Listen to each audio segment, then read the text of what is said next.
ఒకసారి గాడిద తన యజమాని ఇంటి ముందర కట్టేసి ఉంది. పక్కన యజమాని కుక్క ఇద్దరు ఆడుకుంటున్నారు. గాడిద ఇలా అనుకుంది, కుక్క అరిస్తేనేమో యజమాని ముద్దులు పెడతాడు, నేను అరిస్తేనేమో దెబ్బలు పెడతాడు అని అనుకుంది. కానీ ఒకరోజు గాడిద గట్టిగా అరవడం మొదలుపెట్టింది. దాంతో ఇంట్లో నుంచి యజమాని ఒక కర్ర తీసుకొని గాడిదను కొట్టాడు.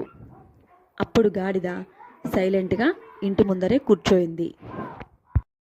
మనం ఎప్పుడు ఇంకొకరిలా ఉండాలి అని అనుకోకూడదు. మన స్వభావాన్ని బట్టి మనం ఉండాలి. ఈ కథ మీకు నచ్చినట్లయితే మన ఛానల్ను సబ్స్క్రైబ్ చేసుకోండి. ఇలాంటి కథలు మనమందరం కలిసి మరెన్నో తెలుసుకుందాం. ప్లీజ్ ఒక లైక్ కూడా చేయండి.